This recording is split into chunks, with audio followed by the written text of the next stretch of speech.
इयत्ता चौथी परिसराभ्यास भाग 1 पाठ 6 अन्नातील विविधता या पाठाचे स्वाध्याय पाहणार आहोत। थोडक्यात उत्तरे लिहा। 1. गव्हापासून कोणकोणते अन्नपदार्थ बनवले जातात? उत्तर, गव्हापासून लापसी, खीर, शिरा हे गोड पदार्थ बनवले जातात। गव्हाच्या पिठापासून पोळी, फुलका, पुरी, पराठा हे पदार्थ बनवले जातात। तर गव्हाच्या चिकापासून पापड, कुरडई हे पदार्थ तयार केले जातात। 2. विविध प्रकारच्या खाद्यतेलांची नावे लिहा। उत्तर, भुईमूग, करडई, तीळ, मोहरी या तेलबियांच्या पिकांपासून व त्याचप्रमाणे नारळापासून तेल बनवले जाते। भुईमुगाचे तेल, करडईचे तेल, तिळाचे तेल, मोहरीचे तेल, खोबर तेल, तेल ही खाद्यतेलांची नावे आहेत। 3. तुमच्या गावी तयार केला जाणारा विशेष अन्नपदार्थ कोणता? हा अन्नपदार्थ कशापासून बनवला जातो? उत्तर, आमच्या गावी केला जाणारा विशेष अन्नपदार्थ पुरणपोळी हा आहे। हा अन्नपदार्थ गहू, गूळ आणि हरभरा यांच्यापासून बनवला जातो।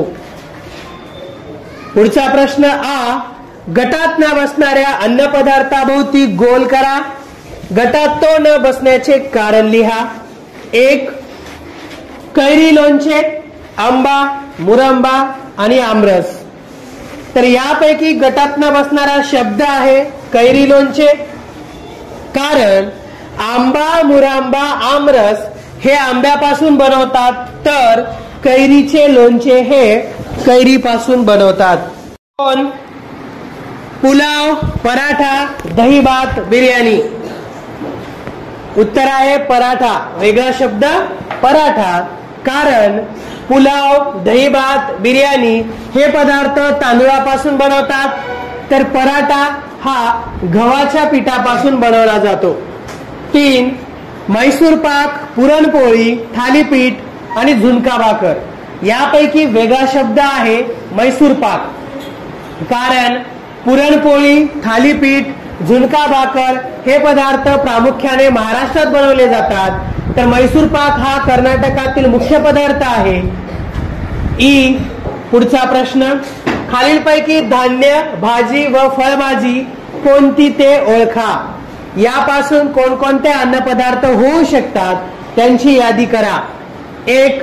कणीस, धान्य प्रकार, यापासून भाजी, भजी, पराठा, उसळ आणि सूप बनवला जातो।